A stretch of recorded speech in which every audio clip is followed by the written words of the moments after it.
warahmatullahi wabarakatuh. Perkenalkan, nama saya Sisri Idawati.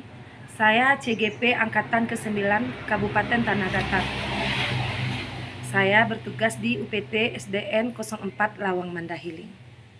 Sebagai guru penggerak, saya ditugaskan untuk melakukan diseminasi budaya positif. Kegiatan ini saya lakukan di SD 11 Lawang Mandahiling, Kabupaten Tanah Datar, pada hari Sabtu 28 Oktober 2023. Kegiatan ini didampingi oleh Ibu Pengawas TK SD Kabupaten Tanah Datar, Ibu Ermainis SPD SD, dan Bapak Kepala Sekolah Apendi SPD SD. Semoga dengan adanya diseminasi ini kita bisa memberikan dampak positif bagi dunia pendidikan, khususnya di Kecamatan Sanibau. Selamat menyaksikan. Bismillahirrahmanirrahim. Assalamualaikum warahmatullahi wabarakatuh. Waalaikumsalam warahmatullahi wabarakatuh. Puji syukur, marilah sama-sama kita panjatkan kehadiran Allah Subhanahu wa Ta'ala yang telah melimpahkan rahmat dan nikmatnya kepada kita bersama, sehingga dengan limpahan rahmat dan nikmatnya itu juga kita telah dapat hadir pada siang hari ini dalam acara diseminasi budaya positif. Salawat beriringan salam tidak lupa-lupanya kita hadiahkan buat arwah junjungan kita, yakninya Nabi besar Muhammad Sallallahu Alaihi Wasallam. Allahumma sholli ala Muhammad wa ala ali Muhammad, yang telah membawa umatnya dari zaman kebodohan hingga zaman yang penuh ilmu pengetahuan seperti yang kita rasakan pada saat sekarang ini. Bapak, Ibu yang saya hormati, Ibu Pengawas SD Kabupaten Tanah Datar, yang sama-sama kita hormati Bapak Ibu Kepala Sekolah, seterusnya kepada Ibu Bapak Majelis Guru, tenaga kependidikan yang sempat hadir pada saat sekarang ini. Bapak Ibu yang saya hormati, pada kesempatan kali ini kita mengadakan acara diseminasi budaya positif. Ini merupakan salah satu tugas dari kami sebagai calon guru penggerak. Jadi Bu Bapak, kami ditugaskan untuk mensosialisasikan, berbagi bersama Ibu dan Bapak tentang budaya positif. Jadi Bapak Ibu, saya di sini bukanlah orang yang paham segalanya, namun saya juga belajar. Mungkin di sini saya masih ada keraguan. Maklumlah Bapak Ibu, si cere di kaki banda, kalau rabah tolong adakan. Ambo ini baru belajar, kok salah itu tolong ditunjukkan. Ya Bapak Ibu. Iya Pak. Terima kasih banyak Ibu Pengawas yang telah bersedia untuk mendampingi kami selama ini. Telah beberapa hari ini mendampingi kami. Begitu juga dengan kepala sekolah. Ini adalah suatu motivasi yang besar bagi saya. Awalnya Bapak Ibu, saya mempunyai ketakutan yang sangat besar. Kenapa? Saya baru kali ini berbicara di hadapan Ibu Bapak.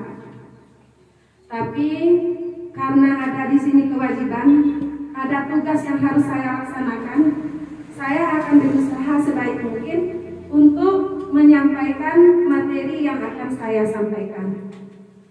Baik Bapak Ibu, semangat ke hari ini? Alhamdulillah. Bapak Ibu, budaya positif. Kalau kita lihat dari budaya positif itu terdapat dua kata. Ada budaya, ada positif. Bisa Ibu bantu saya untuk menjelaskan apa itu budaya? Ada yang bisa Ibu? Ya silakan Bu Ita. Budaya itu adalah sesuatu yang dilakukan secara terus-menerus dan berkelanjutan. Iya, kata Bu Ita, budaya itu adalah sesuatu yang kita lakukan secara terus-menerus dan berkelanjutan. Ada lagi Ibu-Ibu? Ya, kemudian ada kata positif. Ada Ibu-Ibu yang bisa membantu saya? Apa itu kata positif? Ya, Bu Delvi. Iya, kata Bu Delvia, positif itu adalah menuju kepada hal-hal yang baik-baik, ke arah yang baik-baik.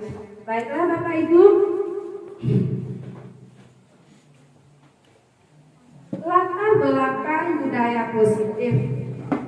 Nah, kita pasti tidak asing lagi bagi kita sosok Ki Hajar Dewantara. Siapa itu Ki Hajar Dewantara, Ibu Bapak? Bapak Iya, Pendidikan Indonesia. Nah, Ki Hajar Dewantara mengibaratkan pendidikan atau sekolah layaknya sebuah taman. Taman yang mana merupakan sistem tempat untuk tumbuh dan kembangnya tanaman beserta buahnya, serta tukang kebun yang rutin merawat dan menikmati hasilnya. Hal yang ditekankan bahwa baik buruknya hasil tanaman tugas dari tukang kebun. Jadi tukang kebun inilah nantinya yang akan memperbaiki, yang akan memperindah jenis tanaman yang akan dihasilkan. Nah, begitu juga lah kita pendidik Ibu Bapak. Sekolah kita ini diibaratkan sebagai kebunnya. Anak murid kita sebagai tanaman.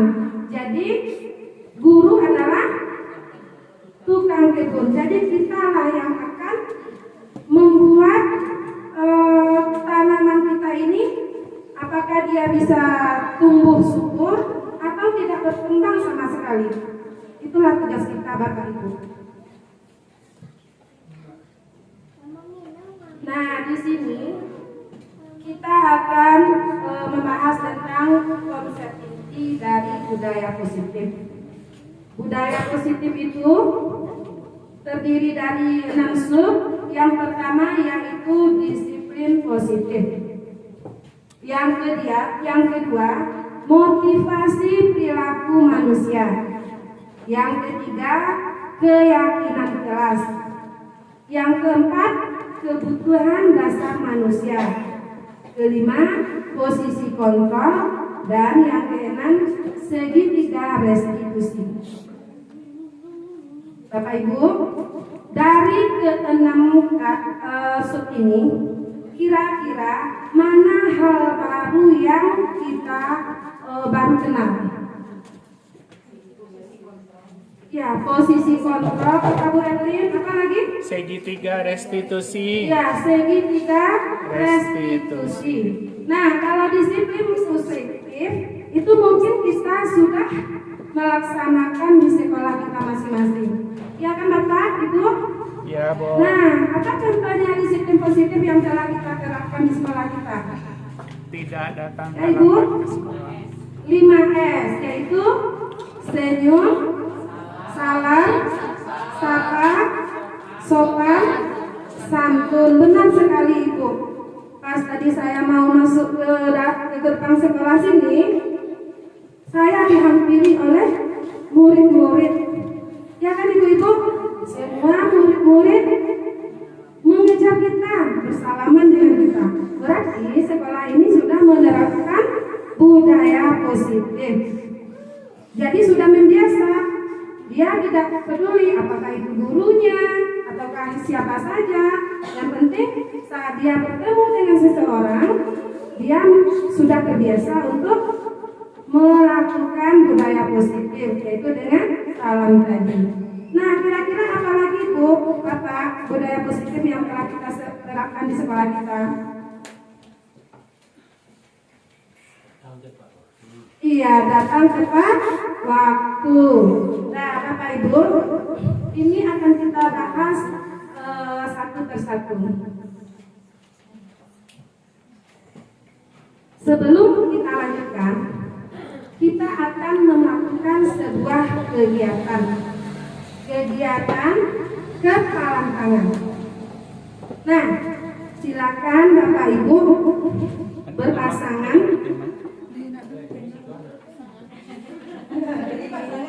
Ya, Bapak Ibu susah Pak. Iya Pak. Jadi kita cari teman kita. Kemudian langkahnya Bapak Ibu, kita kan ada dua. Nah, yang satu akan menulis sesuatu di kertasnya itu. Tulis sesuatu yang sangat berharga. Sesuatu yang sangat berharga dan tidak mungkin rasanya akan kita berikan kepada orang lain. Silakan Bapak Ibu.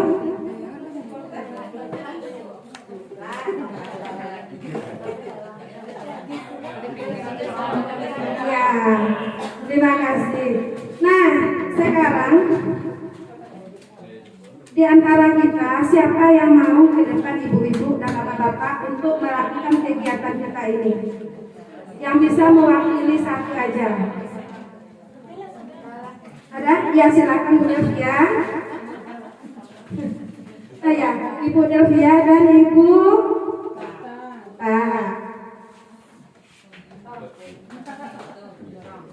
Ibu Bapak, kita akan menyaksikan tentang kegiatan teman kita. Apa yang kamu pegang? Ada deh. Kenapa ada deh? Iya Bu. Buka. Buka sekarang. Buka. Harus dibuka. Harus dibuka. Coba cepat. Kamu harus beritahu Bu apa itu. Ayo cepat. Apa?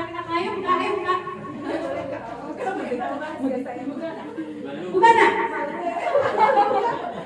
Kenapa harus malu? Kamu harus tahu. Baik. Kalau kamu tidak mau memberitahukan Ibu, sekarang Ibu punya sesuatu. Coba kamu lihat di tangan Ibu punya garis. Ada garis tangan. Garis di tangan kita itu tidak hanya sebelah saja. Kita harus bisa membandingkan antara tangan kanan dengan tangan kiri. Coba lihat di tangan kanan, ada nggak garis? Ada. Bagaimana huruf yang terbentuk apabila kita gabungkan keduanya? Coba kita gabungkan bagaimana? Ini Bu, nggak bisa. Kalau gitu kita harus membuka dulu kedua telapak tangan. Ayo sayang dibuka. Di sini ada sesuatu, Bu. Boleh, Bu. Nanti. Boleh kamu lanjut dulu. Boleh disimpan dulu sesuatu yang berharga itu. Masukin sakti aja. Boleh. Tapi coba buka bagaimana garis tangan itu. Ada, Bu. Coba disatukan keduanya. Satukan tangan kanan dengan tangan kiri. Kita akan membentuk huruf. Baik, terima kasih karena sudah juga teman-teman. Terima kasih Ibu. Iya, inilah Bapak Ibu. Tadi ada sebuah permainan antara Ibu Ta dan Ibu Delvi. Nah, kira-kira kegiatan yang dilakukan oleh Ibu Delvi tadi apa Bapak Ibu? Iya, Bu Delvia mengontrol dirinya sendiri. Begitu juga Buta berusaha untuk mengetahui apa yang ada pada tangan Bu Delvia. Itulah Ibu Bapak kontrol. Kontrol itu yang mengontrol diri kita itu adalah diri kita sendiri. Tidak bisa orang lain mengontrol kita Bapak Ibu. Walaupun itu dengan yang tadi ya kita dengan cara menghardik, dengan cara yang marah, memaksa, tidak bisa. Kemudian dibujuk lagi dengan sebuah permainan. Tapi Bu Delvia masih belum juga mau untuk memberikan sesuatu itu. Mungkin Bu Delvia mempunyai alternatif, tadi dia simpan dulu, baru dia mau untuk menunjukkan kepada temannya.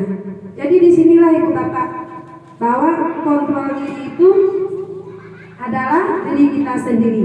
Walaupun orang lain bisa untuk mengontrol kita, itu bukan karena orang lain itu bisa mengontrol diri, tetapi karena diri kita sendiri yang memberikan izin untuk dikontrol. Baiklah Bapak Ibu,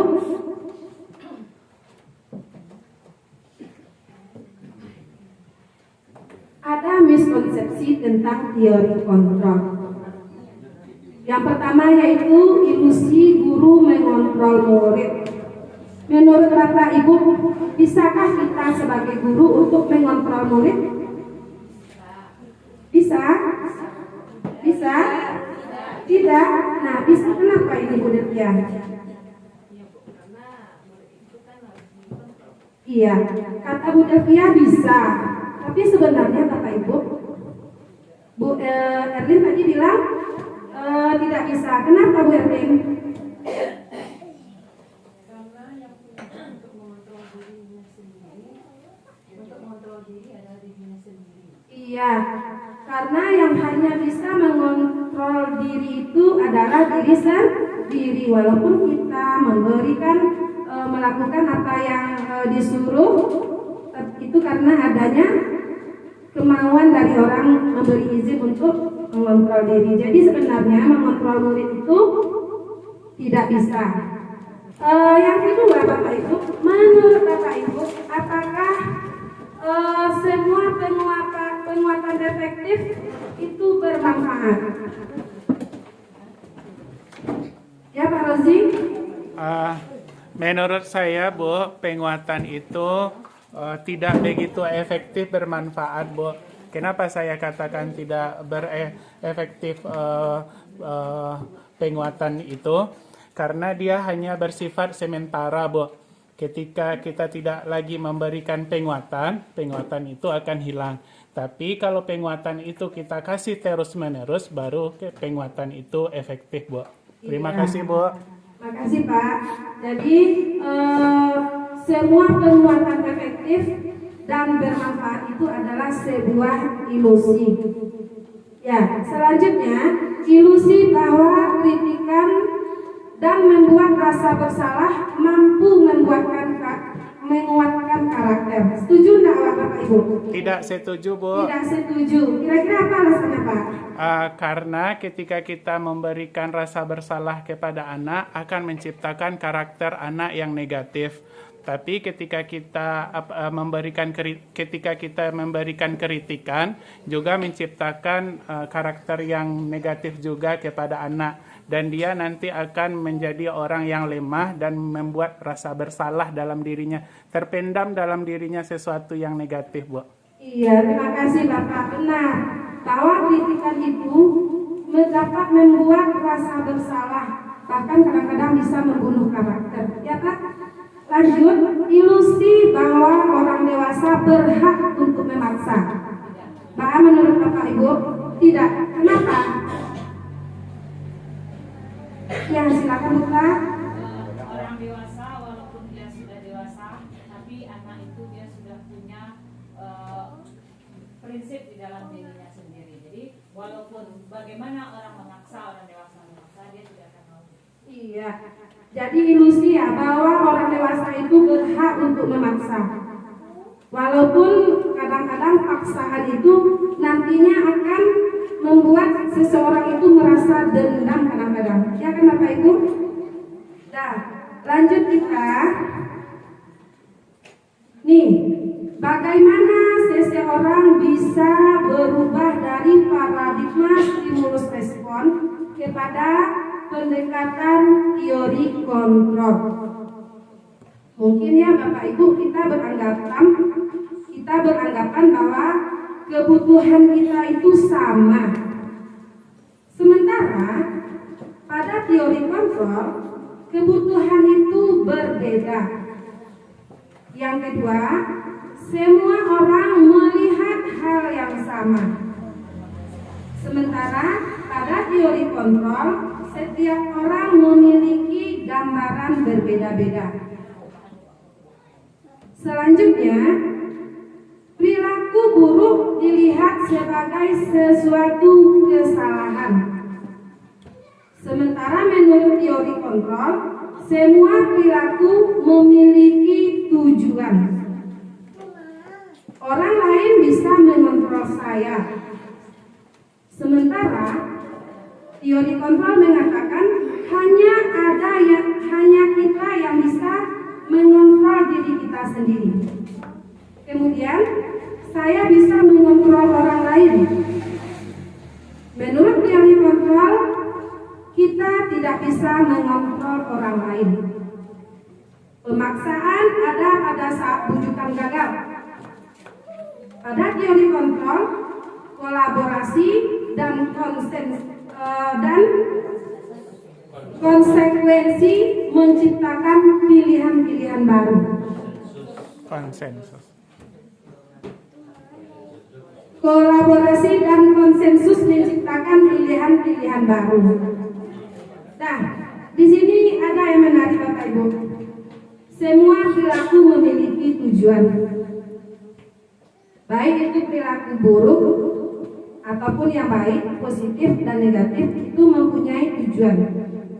Kenapa? Karena ada kebutuhan yang tidak ada pada dirinya. Contohnya, seorang anak melakukan sebuah kesalahan, mungkin itu karena ada kebutuhan yang tidak ada pada dirinya. Contoh, ada seorang anak yang datangnya ke sekolah tidak membawa perlengkapan atau tidak membawa buku. Mungkin anak ini kebutuhannya tidak terpenuhi, mungkin dia tidak mendapatkan perhatian yang lebih di rumah. Makanya dia datang ke sekolah tidak membawa perlengkapan. Lanjut Bapak Ibu, ada pertanyaan pemantik di sini. Hukuman dapat mendisiplinkan anak. Setuju kita dengan ini Bapak Ibu? Tidak setuju. Setuju? Tidak. Tidak? Tidak. Kenapa Bapak? Karena hukuman itu membuat anak cerah dan dia akan dendam kepada kita, dan itu pun dilakukan cuma ke sewaktu-waktu saja. Setuju kita Bapak Ibu, hukuman dapat mendisiplinkan anak? Tidak. Setuju ya. Kemudian memberikan efek jerah dengan hal positif seperti membaca atau membersihkan halaman sekolah dapat meningkatkan disiplin anak. Setuju enggak kita? Setuju? Tidak. Tidak, karena memberikan efek jerah itu tidak boleh. Ya, selanjutnya memberikan hadiah dapat meningkatkan motivasi belajar anak dalam jangka yang panjang. Tidak. Tidak. Setuju. Kenapa? Ketika tidak diberi hadiah lagi, anak tidak akan termotivasi dalam belajar, Bu. Jadi Iya. Kalau nggak lagi hadiah, bekonya nggak termotivasi belajar lagi. Nah, jadi anak itu cuma mengharapkan Hadiah. Nah, Bapak Ibu, yang selanjutnya kita akan membahas tentang disiplin positif. Ini yang pertama tadi, disiplin positif. Bapak Ibu, ketika kita mendengar kata disiplin, apa yang terbayang di pikiran kita? Apa yang terlintas di pikiran kita Bapak Ibu? Tepat waktu, ya. taat aturan. Taat aturan, peraturan, iya. Bapak Ibu, nih dia. Di saat kata disiplin itu ditanyakan, mungkin yang muncul di benak kita itu tentang tata tertib, tentang teratur, tentang kepatuhan, tentang hukuman. Mungkin kita beranggapan bisa membuat orang disiplin itu adalah dengan cara yang paling bawah, yaitu hukuman. Sebenarnya itu salah ya Bapak Ibu. Nah, ini yang dikatakan oleh Bapak Ki Hajar Dewantara. Di mana ada kemerdekaan, di situ adalah disiplin yang kuat. Sesungguhnya disiplin itu bersifat self-disiplin, yaitu ketika kita sendiri yang mewajibkan kita dengan sekeras-kerasnya. Tetapi itu sama saja, sebab jikalau kita tidak cakap melakukan self-disiplin, wajib penguasa lain mendisiplinkan kita.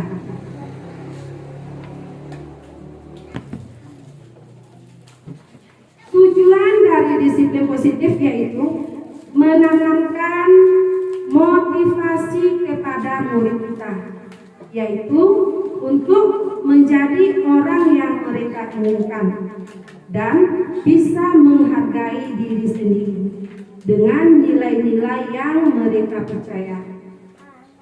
Itu dengan nilai-nilai kebajikan. Jadi motivasi itu berasal dari dirinya sendiri, bukan dari orang lain. Selanjutnya ada nilai-nilai kebajikan universal yang menyeluruh. Nilai yang disepakati bersama, lepas dari suku, agama, bahasa, maupun latar belakangnya. Nilai-nilai kebajikan adalah sifat-sifat positif manusia yang merupakan tujuan mulia yang ingin dicapai oleh setiap individu. Bapak Ibu, nilai-nilai kebajikan itu banyak. Salah satunya yaitu yang tertuang di dalam profil pelajar Pancasila. Berapa dimensi Bapak Ibu? 6. Nah, 6 dimensi. Ini bahkan sering kita lakukan bersama-sama, kita nyanyikan. Ya kan Bapak Ibu? Ya, Bu. Boleh kita bernyanyi bersama? Boleh. Nah, 1, 2, 3. Belajar Pancasila, beriman dan bertakwa pada Tuhan yang Esa dan berakhlak mulia, berkebinekaan global, gotong royong mandiri, kreatif dan bernalar kritis. Tepuk tangan buat ibu semua, suaranya bagus. Ya. Nah, ini yang saya sebutkan tadi Bapak Ibu, nilai kebajikan universal. Jadi nilai kebajikan itu banyak sesuai dengan menurut institut atau organisasi tertentu. Ini menurut profil pelajar Pancasila. Kemudian lagi ada menurut Ibu Primarias program PYP.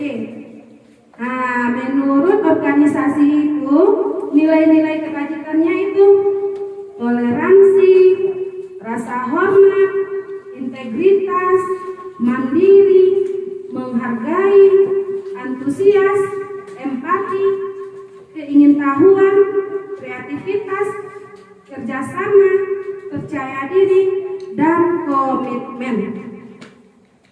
Ada lembaga lain menurut 9 pilar karakter: cinta Tuhan, kemandirian dan tanggung jawab, kejujuran, hormat dan santun, dermawan, suka menolong, percaya diri, kreatif, dan pekerja keras, serta kepemimpinan dan keadilan dan sebagainya. Banyak. Kemudian petunjuk humor hidup dan keterampilan hidup. Jadi yang kita pakai adalah yang tertuang di profil pelajar Pancasila. Bapak Ibu, tujuan mulia dari penerapan disiplin positif adalah agar terbentuknya murid-murid yang berkarakter, berdisiplin, santun, jujur, peduli, bertanggung jawab, dan merupakan pembelajar sepanjang hayat sesuai dengan standar kompetensi lulusan yang diharapkan. Itu tujuan mulia dari penerapan disiplin. Ya, jadi dengan mendisiplinkan anak, kita berharap nantinya anak kita mempunyai karakter, disiplin, santun, jujur, dan sebagainya. Di sana terdapat nilai-nilai kebajikan. Selanjutnya yang kedua, Bapak Ibu, motivasi perilaku manusia. Sebagai seorang guru, saat ini hadir mengajar di kelas tepat waktu. Kira-kira motivasi apa yang mendasari tindakan kita tersebut? Tanggung jawab, ya Pak? Tanggung jawab, ya Bu? Karena piket, kemudian? Karena motivasinya berasal dari diri sendiri, Bu. Berasal dari diri sendiri. Benar sekali Bapak Ibu. Kita mempunyai tujuan ke sekolah itu berbeda-beda. Tadi ada yang Bapak Kepala Sekolah mengatakan itu tanggung jawab. Kita memang mempunyai tanggung jawab untuk hadir ke sekolah tepat waktu. Itu yang datang dari diri sendiri. Ada lagi ya Bapak Ibu, yang datang ke sekolah karena takut sama kepala sekolah. Hampir semua kita ya Bapak Ibu. Itu datangnya dari luar Ibu, karena takut sama Bapak. Eksternal. Kalau yang dari diri kita itu berarti rasa tanggung jawab kita seperti yang Bapak bilang tadi ya Bapak.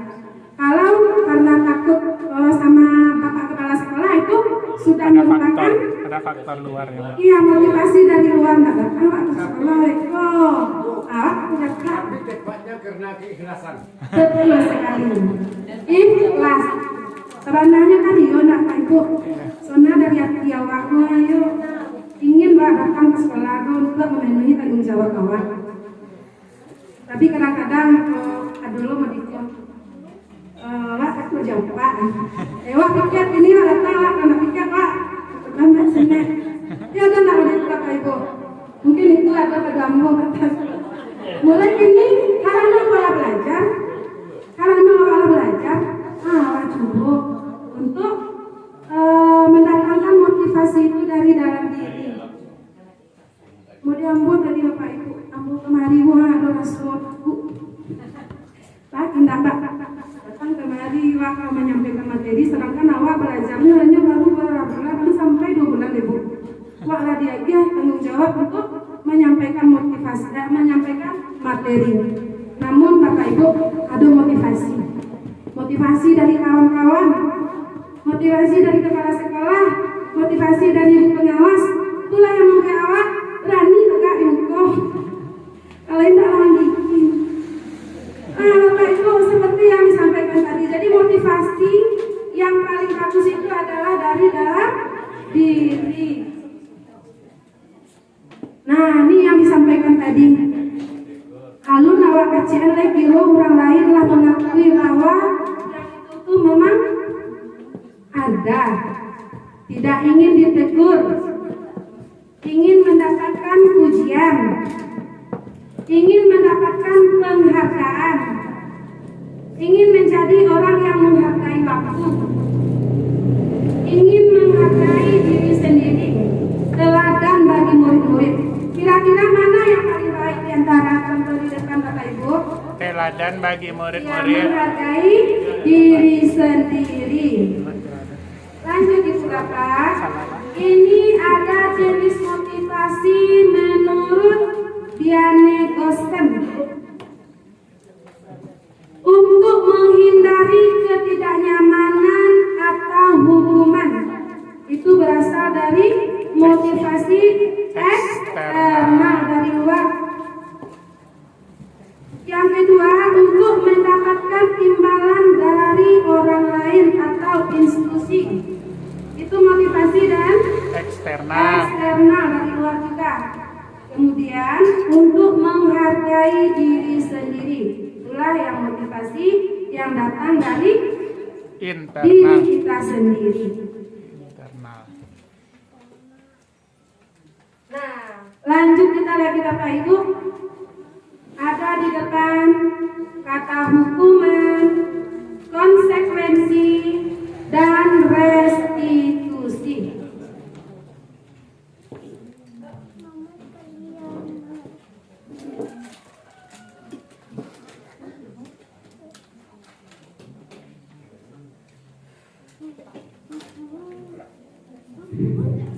Bapak Ibu, ada 3 kata di depan.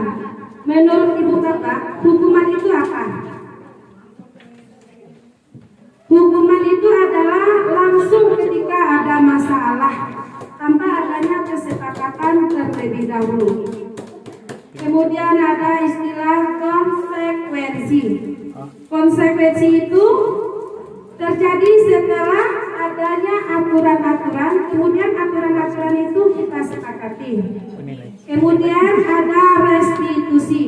Nah, di restitusi ini adalah perbaikan kesalahan.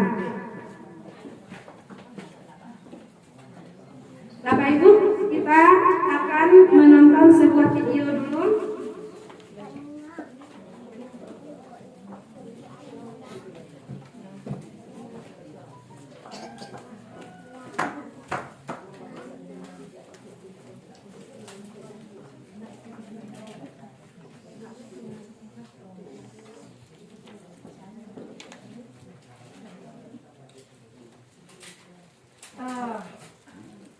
Sebentar Bapak Ibu,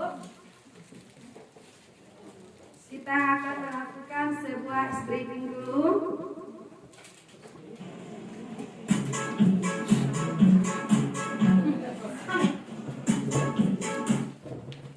Kita akan melakukan briefing sambil duduk. Sambil duduk Bapak Ibu.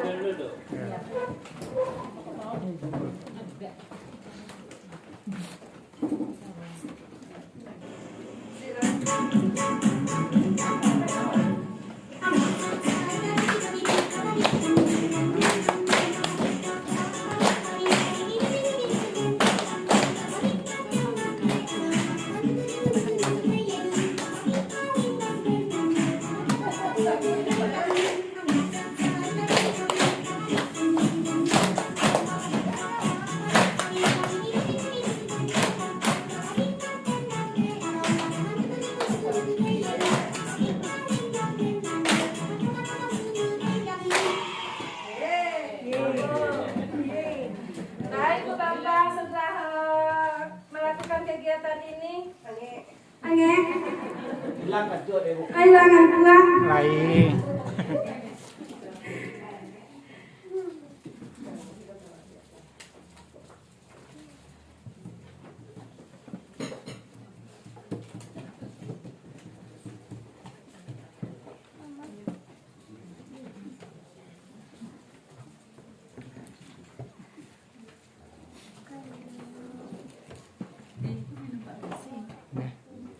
Lanjut coba.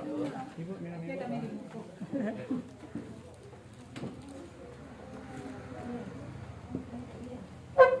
Ini minuman manis. Sambil minum air lagi. Bapak Ibu, ini ada sebuah tindakan. Apakah itu hukuman atau konsekuensi? Mencatat 100 kali di dalam buku kalimat saya tidak akan terlambat lagi.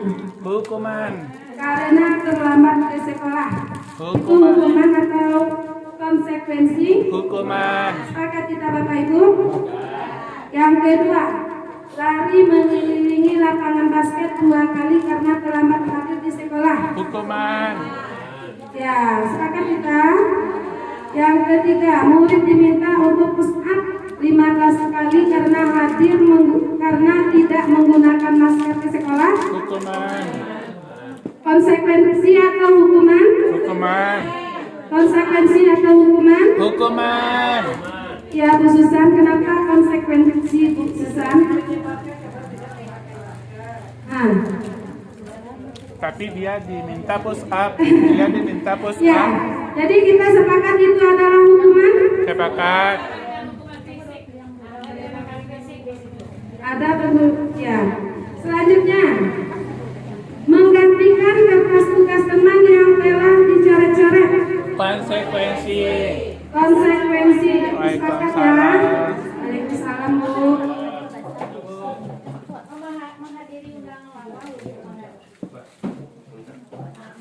Membersihkan tumpahan air di meja karena tersenggol pada saat belajar. Konsekuensi. Sepakat Bapak Ibu? Sepakat. Murid disuruh untuk mengenakan sepatu seharian di sekolah karena tidak menggunakan sepatu hitam. Hukuman. Hukuman. Nah, coba kita lihat jawabannya. Cek lagi.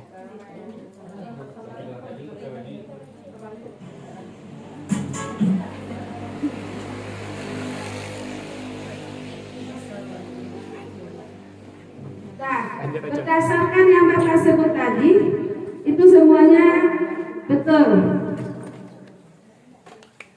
Dan lanjut Bapak Ibu tentang dihukum oleh penghargaan. Pak Komodiko Bapak Ibu, sadar mendapat penghargaan tapi wak dihukum. Perasaannya kata-katanya kalimatnya ya. Dihukum oleh penghargaan. Nah, Bapak Ibu, penghargaan itu tidak efektif. Nah, suatu penghargaan adalah suatu benda atau peristiwa yang diinginkan, yang dibuat dengan persyaratan. Hanya jika Anda melakukan hal ini, maka Anda akan mendapatkan penghargaan yang diinginkan. Itu adalah contoh penghargaan yang tidak efektif. Jika tidak kita lakukan yang ini, maka kita tidak akan mendapatkan ini. Kemudian, jika saya mengharapkan suatu penghargaan dan tidak mendapatkannya, maka saya akan kecewa dan berkecil hati. Serta kemungkinan lain kali saya tidak akan berusaha sekeras sebelumnya. Jadi dia sudah berusaha sekuat-kuat tenaga, sebaik-baik mungkin, namun dia tidak mendapatkan penghargaan. Jadi tertanam di hatinya, nanti kalau ada lagi tugas berikutnya saya tidak mau lagi mengerjakan seperti yang telah saya lakukan. Berarti itu penghargaan yang tidak efektif. Kemudian, jika kita memberikan seseorang suatu penghargaan untuk melakukan sesuatu, maka kita harus terus-menerus memberikan penghargaan itu jika kita ingin orang tersebut meneruskan perilaku yang kita inginkan. Jadi kalau tidak kita lakukan apa yang dia inginkan, tidak secara terus-menerus, maka dia merasa tidak senang dan itu tidak efektif. Kemudian orang yang berusaha berhenti merokok atau orang yang berusaha diet untuk menguruskan badan bisa diberikan penghargaan. Hampir semuanya itu tidak berhasil karena tidak berasal dari diri sendiri.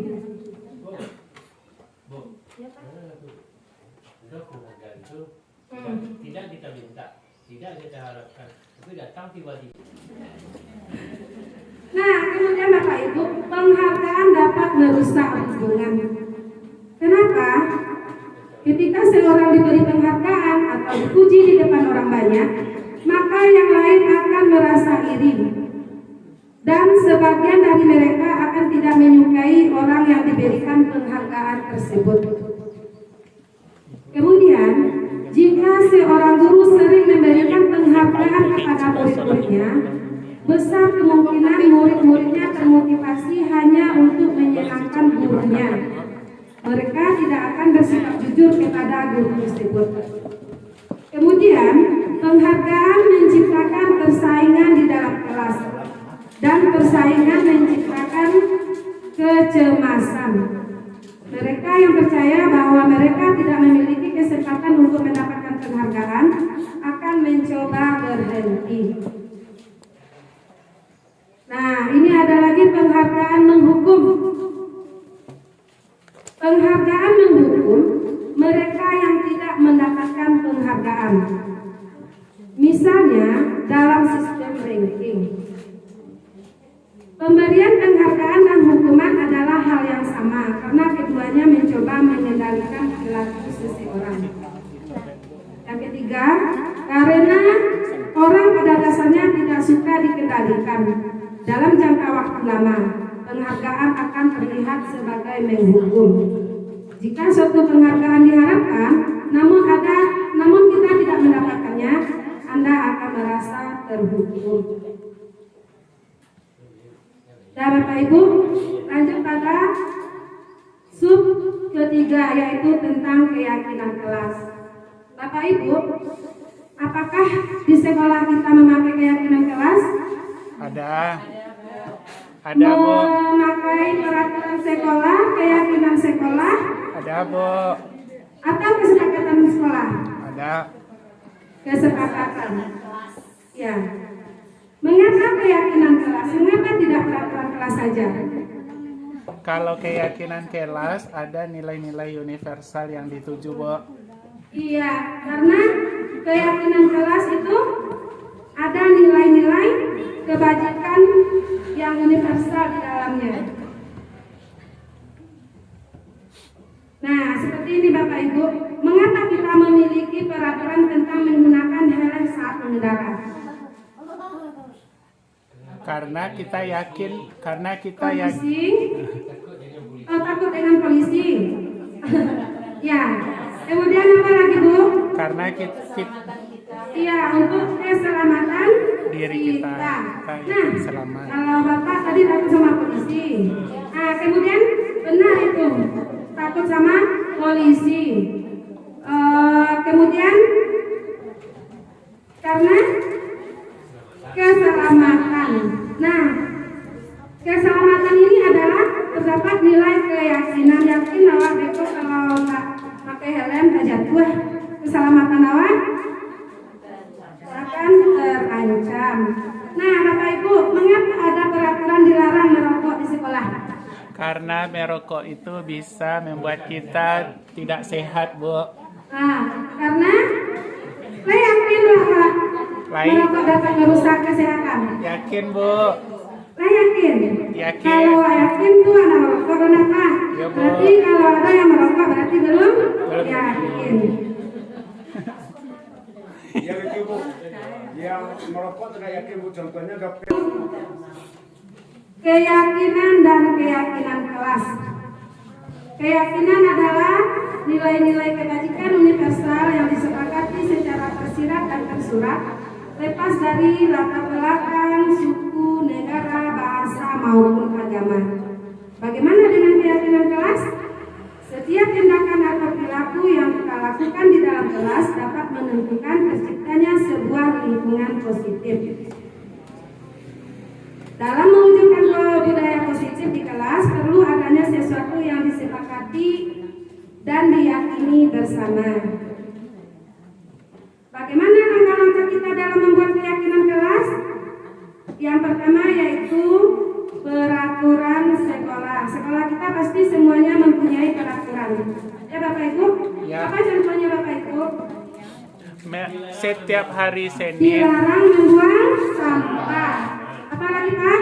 setiap hari Senin, Selasa dan Rabu pakai baju merah putih. Setiap hari Senin, Selasa, Rabu memakai baju merah putih. Nah, Bapak Ibu, itu kan merupakan peraturan. Kalau dilarang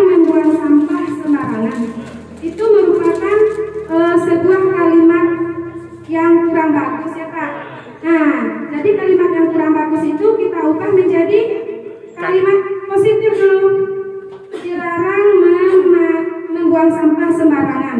Kira-kira kita rubah menjadi kalimat positif seperti apa dia Bapak Ibu? Ya, buanglah sampah pada tempatnya. Kemudian kita menyarikan peraturan yang positif. Itu peraturan yang positif tadi, buanglah sampah pada tempatnya. Kira-kira apa nilai kebajikan yang terdapat dalam kalimat tadi? Menjaga kebersihan, kebersihan, keselamatan, keindahan, keselamatan. kesehatan. Nah, jadi kata-kata yang kalimat yang terdapat pada peraturan tadi kita ubah menjadi kalimat positif, kemudian kita masukkan nilai-nilai kebajikan. Nah, itulah yang akan kita jadikan keyakinan Kelas.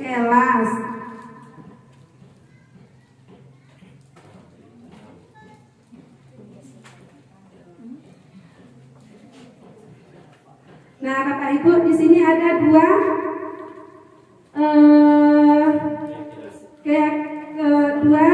kesepakatan kelas.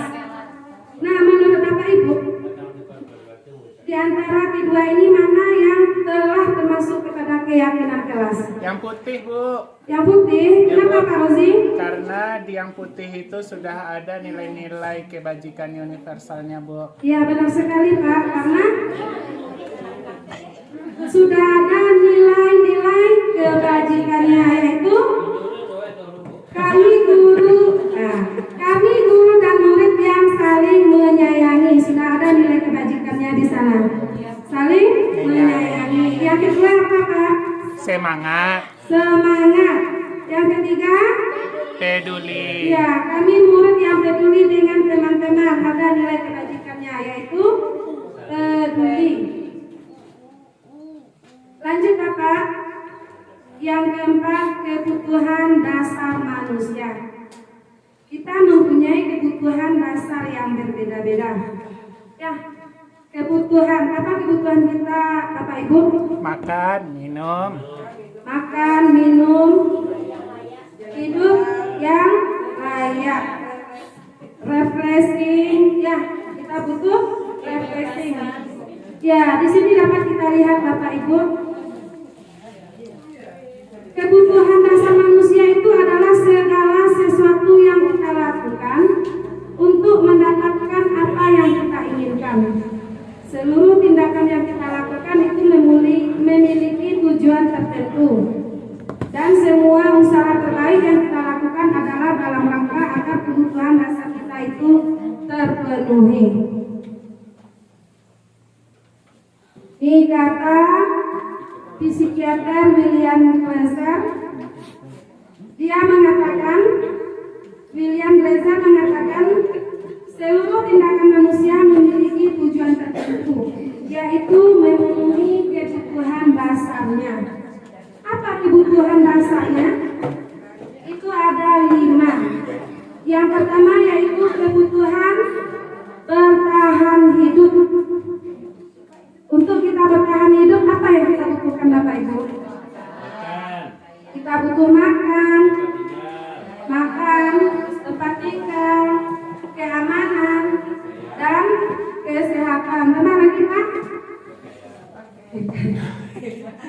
Yang kedua, kasih sayang dan rasa diterima. Dia butuh kasih sayang Pak? Butuh, Bu. Butuh, Bu. Sangat butuh kasih sayang. Ya, itu adalah kebutuhan dasar kita.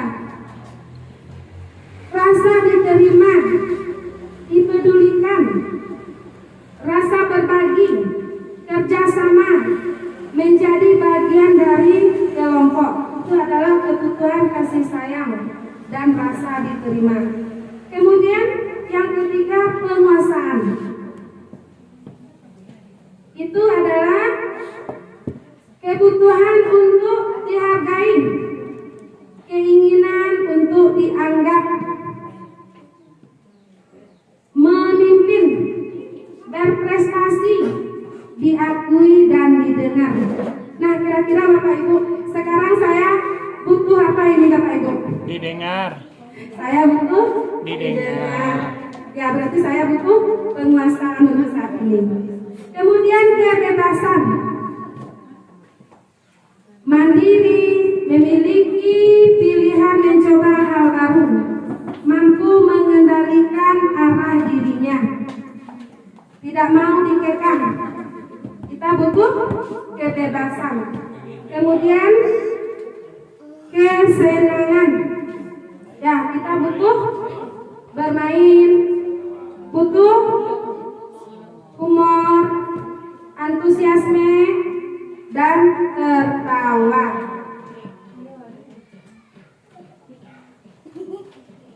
Lanjut Ibu, sub kita yang kelima yaitu tentang posisi kontrol.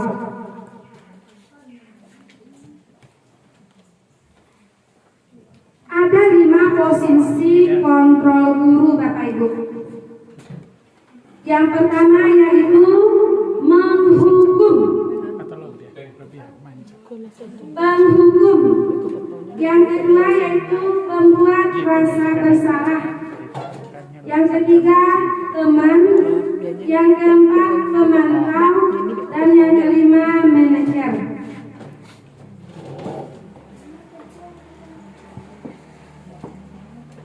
Nah, apa itu posisi kontrol?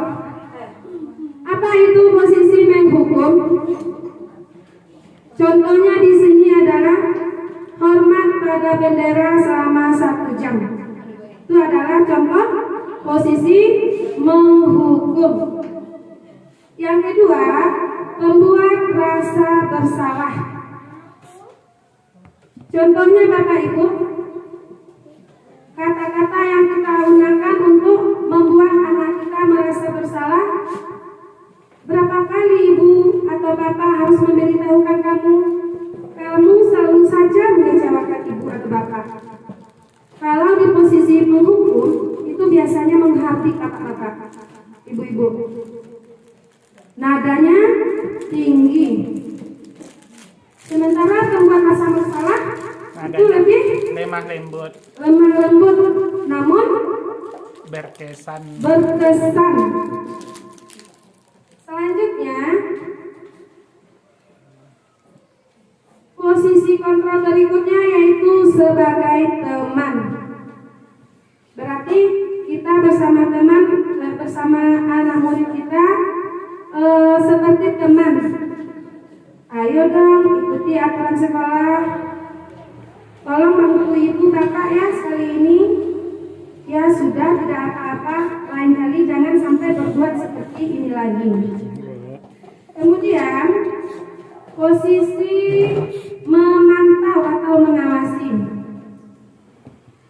Nah, mungkin kalimat yang digunakan adalah ini. Kamu sudah melanggar peraturan sekolah. Kamu sudah tahu konsekuensinya kan? Setelah upacara kamu beli atribut ke koperasi dan jangan sampai diulangi. Ini mungkin ada ya anak yang tidak berpakaian lengkap. Nah, selanjutnya posisi manajer. Di posisi manajer inilah kita menggunakan kata-kata seperti ini. Apakah kamu tahu kesalahan kamu? Kira-kira bagaimana kamu memperbaiki kesalahanmu? Jadi di sini posisi manajer kita bersama anak untuk mencari solusinya. Berikut Bapak Ibu sebuah video tentang posisi kontrol. Di posisi kontrol manakah kita saat ini?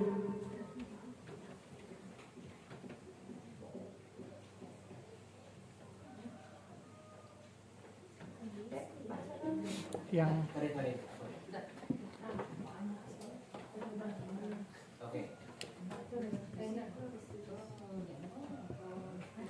konichi. Play yang merah.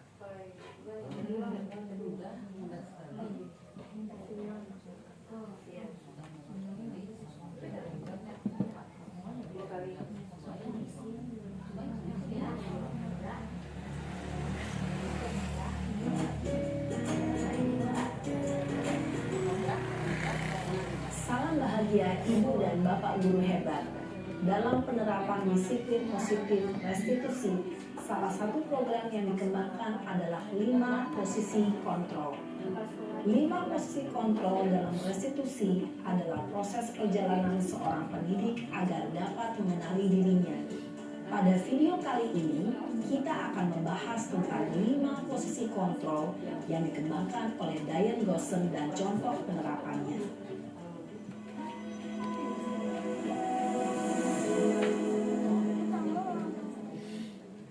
Lima posisi kontrol itu adalah 1. Posisi penghukum, 2. Posisi pembuat merasa bersalah, 3. Posisi teman, 4. Posisi pemantau atau monitor, dan 5. Posisi manajer. Untuk lebih memahami kelima posisi tersebut, mari kita saksikan kasus Naren yang terlambat hadir 20 menit di sekolah dan melihat bagaimana kelima posisi kontrol dalam menghadapi masalah tersebut.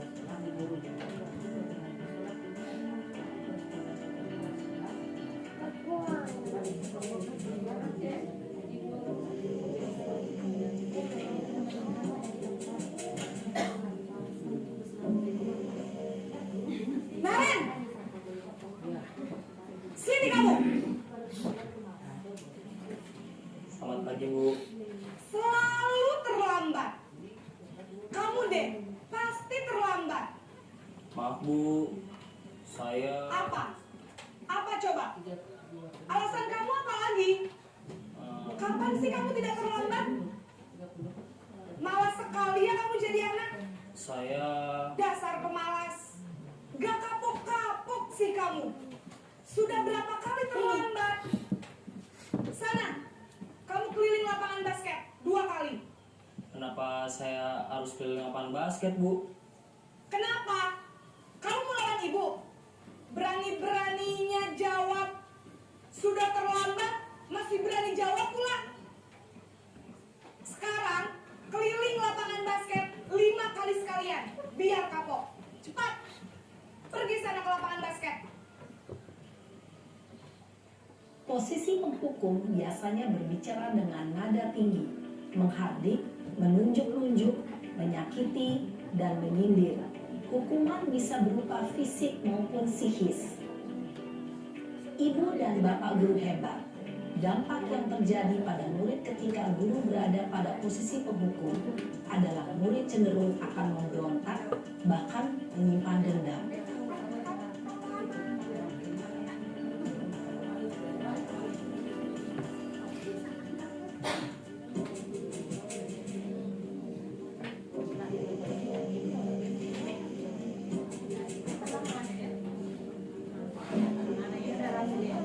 Naren! Naren lagi ya? Selamat pagi, Bu. Naren.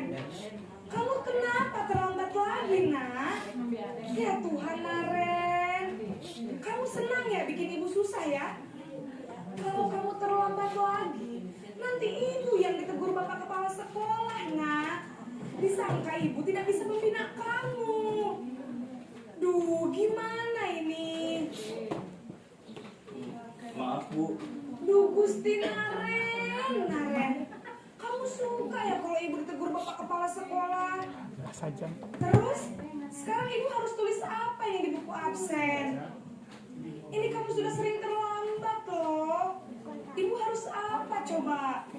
Maaf, Bu. Maaf sekali. Ya sudah, lain kali jangan bikin ibu susah lagi ya nak ya. Ibu tidak akan kuat lagi kalau kamu begini terus. Bisa jantungan kalau ibu tegur bapak kepala sekolah. Sana cepat kelas. Maaf ya, Bu. Maaf sekali.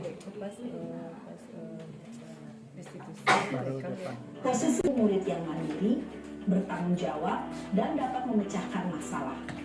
Tujuan dari posisi ini adalah agar murid dapat berefleksi atas tindakannya.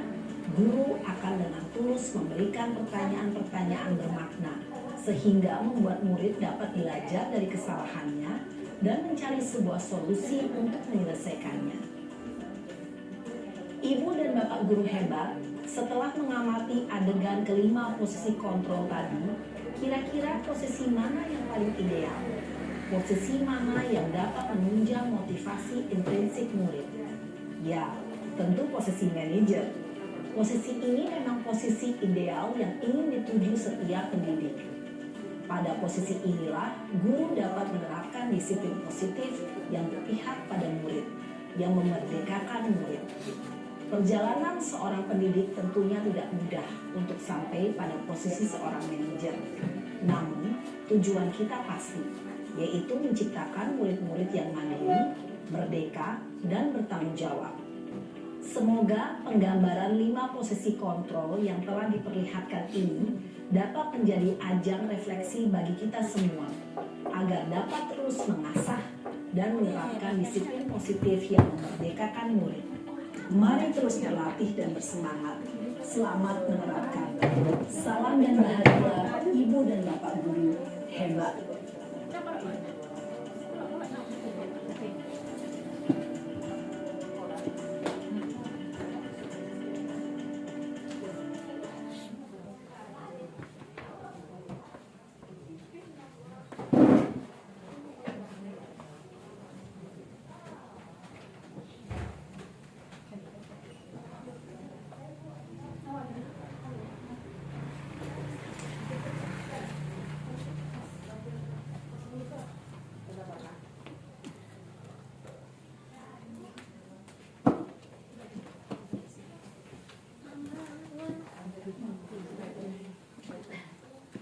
Bapak Ibu, tadi kita telah melihat sebuah video tentang posisi kontrol.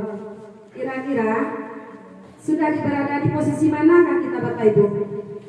Posisi manajer. Iya, posisi manajer. Bagus sekali ya Bapak Ibu.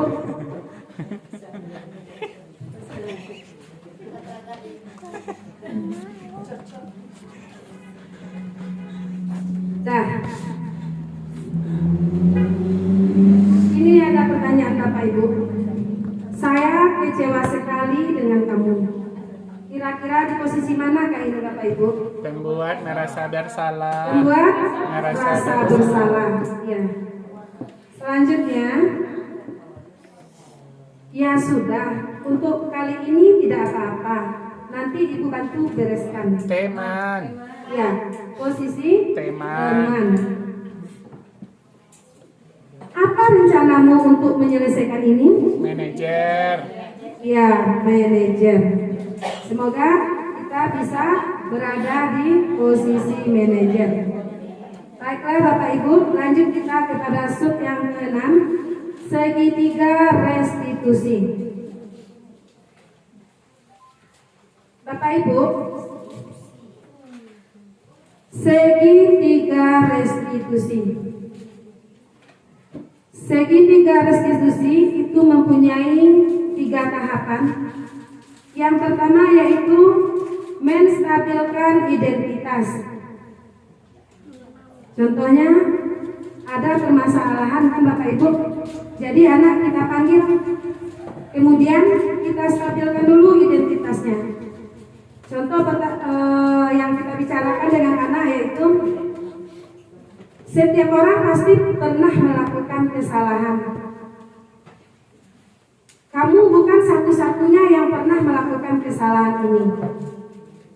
Setelah itu kita memasuki tahap validasi tindakan yang salah.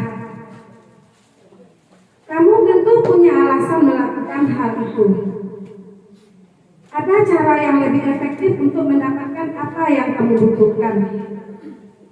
Jadi kita validasi tindakan yang salah. Kita tanya dulu apa alasan anak kita dalam melakukan kesalahan tersebut. Selanjutnya menanyakan keyakinan yang telah kita sepakati bersama. Nah, menurut kamu keyakinan kelas apa yang telah kamu langgar? Atau keyakinan kelas apa yang telah kita sepakati? Kamu ingin menjadi orang yang seperti apa?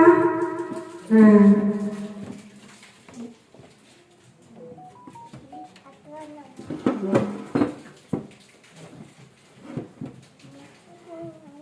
Bagaimana langkah kita dalam menstabilkan identitas? Nih, berdasarkan teori kontrol, kita semua akan melakukan hal terbaik yang bisa kita lakukan.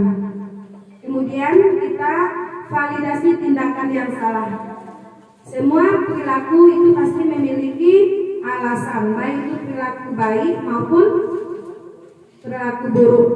Pasti punya alasan mengapa dia melakukan hal yang demikian. Kemudian menanyakan keyakinannya. Kita semua memiliki motivasi yang ada dalam diri kita. Selanjutnya Bapak Ibu, kita menstabilkan identitas. Berdasarkan prinsip pembuat kesalahan, ada bagian dari proses pembelajaran. Berdasarkan prinsip pembuat kesalahan adalah bagian dari proses pembelajaran. Seperti berbuat salah itu wajar. Tidak ada manusia yang sempurna. Bapak dan Ibu juga pernah melakukan kesalahan. Kamu berhak merasa begitu. Kemudian, dalam validasi tindakan salah, berdasarkan prinsip perilaku, berupaya memenuhi suatu kebutuhan tertentu. Seperti kata-kata yang kita gunakan adalah, kamu bisa saja melakukan hal yang lebih buruk, tapi kamu tidak melakukannya. Kamu pasti punya alasan mengapa melakukan hal tersebut. Kamu pasti punya alasan mengapa kamu melakukannya. Apa yang penting bagi kamu? Apakah kamu bisa melakukan dengan lebih baik lagi besok? Nah, itu adalah salah satu beberapa contoh pertanyaan yang kita gunakan dalam validasi tindakan yang salah. Setelah itu baru kita menanyakan keyakinan kelas. Apa nilai yang kita percaya di kelas kita? Atau apa saja nilai-nilai yang telah kita percayai di kelas kita? Kemudian nilai-nilai besar apa yang telah kita sepakati? Kelas ideal itu seperti apa sih? Kamu ingin jadi anak seperti apa? Apa yang kamu rasakan ketika kamu melakukan itu? Kamu menjadi orang yang seperti apa? Nah, itu contoh pertanyaannya. Mungkin Bapak Ibu untuk materi budaya positif itu yang dapat saya sampaikan. Kemudian dengan budaya positif ini sebenarnya sudah kita terapkan di sekolah kita. Ini contoh pembiasaan budaya positif di sekolah, yaitu tentang budaya sehat dan kebersihan. Nah, ini adalah budaya positif tentang membiasakan sholat duha dan sholat zuhur berjamaah di sekolah. Ini sudah membudaya di sekolah, telah membudaya di sekolah kita jauh hari. Nah, ini pembiasaan budaya positif 3S, senyum, salam, dan sapa. Mungkin hanya itu Bapak Ibu yang dapat saya sampaikan. Mohon maaf kalau dalam penyampaian ini terdapat kesilapan ya Bapak Ibu.